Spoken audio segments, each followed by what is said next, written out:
गरुड़ पुराण। भूमिका। जहाँ जीवन है वहाँ मृत्यु भी निश्चित है। जो प्राणी जन्म ग्रहण करता है उसे समय आने पर मरना भी पड़ता है, और जो मरता है उसे जन्म लेना पड़ता है। पुनर्जन्म का यह सिद्धांत सनातन धर्म की अपनी विशेषता है। जीवन की परिसमाप्ति मृत्यु से होती है। इस ध्रुव सत्य को सभी ने स्वीकार किया है, और यह प्रत्यक्ष भी दिखाई पड़ता है। इसीलिए काल मृत्यु से आक्रांत मनुष्य की रक्षा करने में औषध, तपश्चर्या, दान और माता पिता एवं बंधु बांधव आदि कोई भी समर्थ नहीं है। जीवात्मा इतना सूक्ष्म होता है कि जब वह शरीर से निकलता है उस समय कोई भी मनुष्य उसे अपने चर्म चक्षुओं से देख नहीं सकता, और यही जीवात्मा अपने कर्मों के भोगों को भोगने के लिए एक अंगुष्ठ पर परिमित आतिवाहक सूक्ष्म शरीर धारण करता है, जो माता पिता के शुक्र शोणित द्वारा बनने वाले शरीर से भिन्न होता है।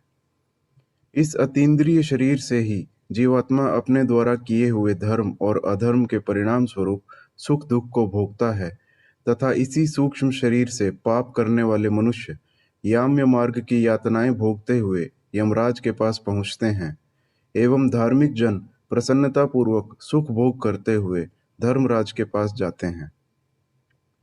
साथ ही यह बात भी ध्यान देने योग्य है कि केवल मनुष्य ही मृत्यु के पश्चात आतिवाहिक सूक्ष्म शरीर धारण करते हैं, और उसी शरीर को यम पुरुषों द्वारा याम्य पथ से यमराज के पास ले जाया जाता है, अन्य प्राणियों को नहीं, क्योंकि अन्य प्राणियों को यह सूक्ष्म शरीर प्राप्त ही नहीं होता। वे तो तत्काल दूसरी योनि में जन्म पा जाते हैं। पशु पक्षी आदि नाना तिर्यक योनियों के प्राणी मृत्यु के पश्चात वायु रूप में विचरण करते हुए पुनः किसी योनि विशेष में जन्म ग्रहण हेतु उस योनि के गर्भ में आ जाते हैं। केवल मनुष्य को अपने शुभ और अशुभ कर्मों का अच्छा बुरा परिणाम इहलोक और परलोक में भोगना पड़ता है। अपने कर्मों के फल स्वरूप मृत्यु के पश्चात जीवात्मा सूक्ष्म शरीर धारण करके स्वर्ग या नरक भोगता है, और तत्पश्चात उसका पुनर्जन्म होता है या उसे मोक्ष की प्राप्ति होती है। भारतीय मनीषा ने परलोक के इस दर्शन पर विशद विवेचना प्रस्तुत की है। हमारे शास्त्रों पुराणों में मृत्यु का स्वरूप, मरणासन्न व्यक्ति की अवस्था और उसके कल्याण के लिए अंतिम समय में किए जाने वाले कृत्यों तथा विविध प्रकार के दानों आदि का निरूपण हुआ है। साथ ही मृत्यु के बाद के और्ध्वदेहिक संस्कार, पिंडदान, तर्पण, श्राद्ध, एकादशाह, सपिंडीकरण, अशौचादि निर्णय, कर्म विपाक, पापों के प्रायश्चित्त का विधान आदि वर्णित है। इसमें नरकों, यम मार्गों तथा यम मार्ग में पड़ने वाली वैतरणी नदी, यम सभा और चित्रगुप्त आदि के भवनों के स्वरूपों का भी परिचय दिया गया है। इसी प्रकार स्वर्ग, वैकुंठादि लोकों के वर्णन के साथ ही पुरुषार्थ चतुष्टय, धर्म, अर्थ, काम और मोक्ष को प्राप्त करने के विविध साधनों का निरूपण हुआ है, और जन्म मरण के बंधन से मुक्त होने के लिए आत्मज्ञान का प्रतिपादन भी प्राप्त है। इन संपूर्ण विषयों का एक सुंदर शास्त्रोक्त संकलन प्रस्तुत ग्रंथ गरुड़ पुराण सारोद्धार में उपलब्ध है। यह 16 अध्यायों में सुगुम्फित है। प्रायः श्राद्ध आदि पितृ कार्यों तथा अशौचावस्था में परंपरा से इसी को सुनाया जाता है, और सामान्य लोग प्रायः इसे ही गरुड़ पुराण के रूप में जानते हैं। परंतु वास्तव में यह ग्रंथ मूल गरुड़ पुराण से भिन्न है।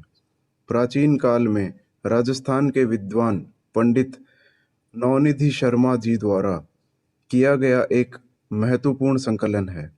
इसमें श्री मदादि शंकराचार्य के विवेक चूड़ामणि, भगवद गीता, नीति शतक, वैराग्य शतक एवं अन्य पुराणों के साथ गरुड़ पुराण के श्लोकों का भी संग्रह है। कुछ लोगों में यह भ्रांत धारणा बनी है कि इस गरुड़ पुराण सारोद्धार को घर में नहीं रखना चाहिए, केवल श्राद्ध आदि प्रेत कार्यों में ही इसकी कथा सुनते हैं। यह धारणा अत्यंत भ्रामक और अंधविश्वास युक्त है। कारण इस ग्रंथ की महिमा में ही यह बात लिखी है कि जो मनुष्य इस गरुड़ पुराण सारोद्धार को सुनता है, चाहे जैसे भी इसका पाठ करता है, वह यमराज की भयंकर यातनाओं को तोड़कर निष्पाप होकर स्वर्ग प्राप्त करता है। यह ग्रंथ बड़ा ही पवित्र और पुण्यदायक है तथा सभी पापों का विनाशक एवं सुनने वालों की समस्त कामनाओं का पूरक है। इसका सदैव श्रवण करना चाहिए। गरुड़ पुराण सारोद्धार का श्रवण रूपी यह और्ध्वदैहिक कृत्य पितरों को मुक्ति प्रदान करने वाला, पुत्र विषयक अभिलाषा को पूर्ण करने वाला तथा इस लोक और परलोक में सुख प्रदान करने वाला है। जो इस पवित्र प्रेत कल्प को सुनता अथवा सुनाता है, वे दोनों ही पाप से मुक्त हो जाते हैं और कभी भी दुर्गति को प्राप्त नहीं होते। इसीलिए समस्त दुखों को विनाश करने तथा धर्म, अर्थ, काम और मोक्ष इस चतुर्विध पुरुषार्थ को प्राप्त करने वाले इस गरुड़ पुराण प्रेत कल्प को विशेष प्रयत्न करके अवश्य ही सुनना चाहिए। वास्तव में गरुड़ पुराण सारोद्धार की समस्त कथाओं और उपदेशों का सार यह है कि हमें आसक्ति का त्याग कर वैराग्य की ओर प्रवृत्त होना चाहिए तथा सांसारिक बंधनों से मुक्त होने के लिए एकमात्र परमात्मा की शरण में जाना चाहिए। यह लक्ष्य प्राप्ति कर्मयोग, ज्ञान अथवा भक्ति द्वारा किस प्रकार हो सकती है, इसकी विशद व्याख्या इस ग्रंथ में हुई है। मनुष्य इस लोक से जाने के बाद अपने पारलौकिक जीवन को किस प्रकार सुख, समृद्ध एवं शांतिप्रद बना सकता है तथा उसकी मृत्यु के बाद उस प्राणी के उद्धार के लिए पुत्र, पौत्र आदि पारिवारिक जनों का क्या कर्तव्य है, इसका विशद वर्णन भी यहाँ प्राप्त होता है। इस गरुड़ पुराण सारोद्धार के श्रवण और पठन से स्वाभाविक ही पुण्य लाभ तथा अंतःकरण की परिशुद्धि एवं भगवान में रति तथा विषयों से विरति तो होती ही है, साथ ही मनुष्यों को ऐहिक और पारलौकिक लाभ और हानि का यथार्थ ज्ञान भी हो जाता है। तदनुसार जीवन में कर्तव्य निश्चय करने की अनुभूति शिक्षा भी मिलती है। इसके अतिरिक्त पुत्र, पौत्रादि पारिवारिक जनों की पारमार्थिक आवश्यकता और उनके कर्तव्य बोध का परिज्ञान भी इसमें उपलब्ध है। इस प्रकार यह अत्यधिक उपादेय, ज्ञानवर्धक, सरस तथा यथार्थ अभ्युदय और कल्याण में पूर्णतः सहायक है। आशा है सर्वसाधारण इससे लाभान्वित होंगे।